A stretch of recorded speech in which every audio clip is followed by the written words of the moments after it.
Hello, students.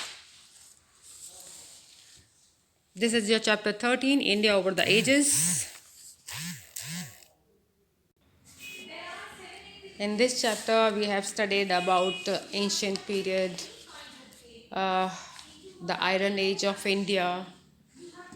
In this, you have been seeing that कैसे हमारे जो एम्पायर का राइज हुआ था, rise of empire was there, right? In medieval period, we have studied about the Sultanate, Delhi Sultanates and Mughal Empire, जो दो बड़े kingdoms थे ऑफ दिस पीरियड.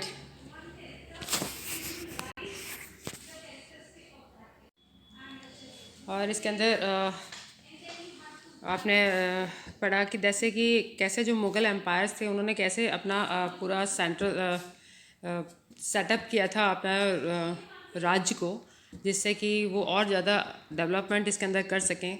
जैसे कि बड़े बड़े फेमस मॉन्यूमेंट्स वगैरह बनाए थे, जो कि मॉन्यूमेंट्स को आपने अभी भी आजकल भी लोग दूर दूर से आते हैं उसको देखने के लिए. After that, we studied about the modern period. In this, you have seen that कि जो ब्रिटिशर्स थे वो इंडिया में हमारे मॉडर्न पीरियड में ही आए थे. उसके बाद आने के बाद उन्होंने 200 साल तक इस पर राज भी किया. और जिसका स्टार्टिंग में जो उनकी कंपनी आई थी that was east India company, जो जिसको कि बाद में उन्होंने पूरे हमारी जो कंट्री है उस पर रूल करने लगे थे. 200 साल तक उन्होंने राज करने के बाद फिर हमारा जो इंडिया है उसके अंदर उसको मतलब बड़े मुश्किल से हमारे जो लीडर्स थे, जैसे महात्मा गांधी जी हैं, जवाहरलाल नेहरू, इन्होंने इतना मेहनत किया, सब ने मिलकर, बाल गंगाधर तिलक जी थे, सब ने मेहनत किया, उसके बाद जाके हमें ये इंडिपेंडेंस मिल पाई. So now the chapter in this chapter we have studies about this. चलिए अब हम फिल इन द ब्लैंक्स करते हैं अपने इसके अंदर. Let's start with the fill in the blanks with the correct answers. उससे पहले मैं आप लोगों को थोड़ा सा एक रिकॉल जो हम लोग इसमें करते हैं उसको हम देख लेते हैं. Let's read this recall chart here. History of India, जैसे हमारा जो इंडिया का हिस्ट्री है, देखिए इसके अंदर कैसे डिवाइडेड है. It's divided in 3 sections: ancient period, medieval period and modern period. In ancient period you have seen that वैदिक पीरियड आता है इसके अंदर. देन राइज ऑफ महाजनपदास, जो कि मैं भी आपको बता रही थी कि कैसे कैसे राइज़ किया उन्होंने. और उसके बाद rise of the earliest empires, फिर कैसे कैसे बाकी के जो एम्पायर्स थे वो कैसे राइज हुए. और मेडिवल पीरियड में इसमें देखिए टर्किश इन्वेशन था कि कैसे उन्होंने हमारे इस आक्रमण करके पूरा अपने अंडर ले लिया था. उसके बाद दिल्ली सल्तनत आ गया. दिल्ली सल्तनत के बाद मुग़ल एम्पायर, फिर विजयनगर एम्पायर, इन्होंने मतलब इनका राज स्थापित किया इन लोगों ने अपना. और उसके बाद फिर हमारा आता है मॉडर्न पीरियड, जिसके अंदर की ब्रिटिशर्स ने आके रूल किया, जिसको मैंने अभी आपको बताया था कि जैसे कि 200 साल तक उन्होंने हमारे पर इंडिया पर राज किया था. So let's move to the fill in the blanks of our chapter.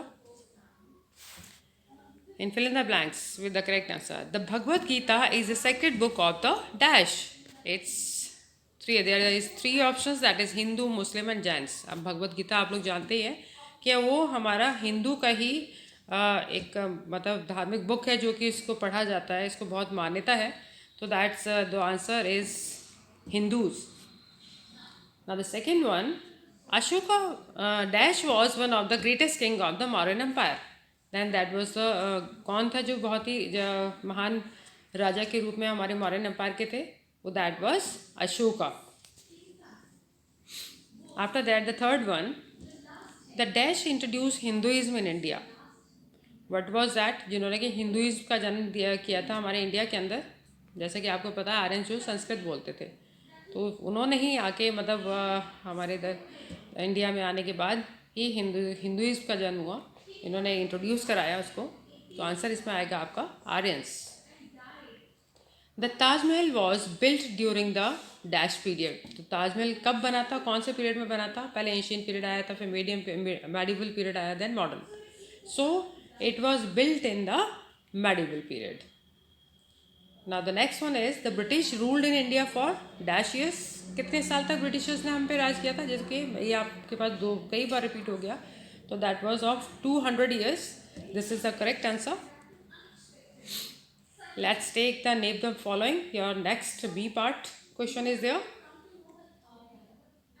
If famous Mughal ruler, जो मुगल रूलर थे जिनको बहुत जाना जाता था, that was Akbar. Second one, the ruler that established the Mughal Empire in India, वह ruler जिसने कि मुगल एम्पायर इन इंडिया में स्थापित किया, that was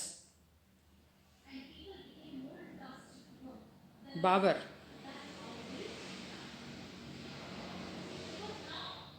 The people who introduced Sanskrit to India, that is Indo-Aryan.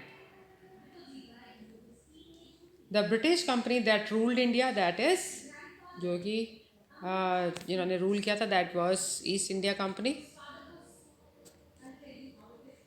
Right, true or false? The Aryans came to India after the decline of the Indus Valley civilization. ये हमने starting में ही chapter में पढ़ा था कि जब Indus valley civilisation पहले starting में आया था, उसके बाद फिर उसका डिक्लाइनिंग पीरियड स्टार्ट हो गया था. जब वो डिक्लाइन करने लगा था तब हमारे आर्यंस आए थे और उन्होंने आके मतलब इस पर राज किया था. फिर तभी उसी दौरान आयरन का भी इन्होंने यूज़ बताया था हमें कि किस तरह से उसको यूज़ किया जा सकता है. तो आयरन का यूज़ हुआ था उसी दौरान. So the answer is true. Akbar was a Mughal emperor. Akbar जो है मुगल एम्प्रर थे, तो इट्स ट्रू.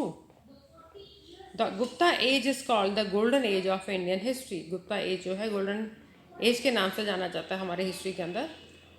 तो ये भी बिल्कुल ट्रू है, क्योंकि उसके बाद बहुत सारा एकदम से डेवलपमेंट आया था साइंस में, टेक्नोलॉजीज़ में, है ना. और कई सारे जैसे एस्ट्रोनॉमी वगैरह है, इसमें भी बहुत ज़्यादा डेवलपमेंट हुआ था. So answer is true. After that Ashoka believed in non violence. You all must be knowing that Ashoka को जो भी है वायलेंस बिल्कुल पसंद नहीं था. इसलिए उन्होंने जब आए और उन्होंने जब राज स्थापित किया अपना, तो उन्होंने नॉन वायलेंस को ही प्रेफरेंस दी. So the answer is true, I told you. So I think आपको ये चैप्टर बिल्कुल क्लियर हो गया होगा स्टूडेंट्स. सो आज हमारा चैप्टर यहाँ पे कंप्लीट हो रहा है. Your exercises is been completed here. Okay then, bye bye, take care.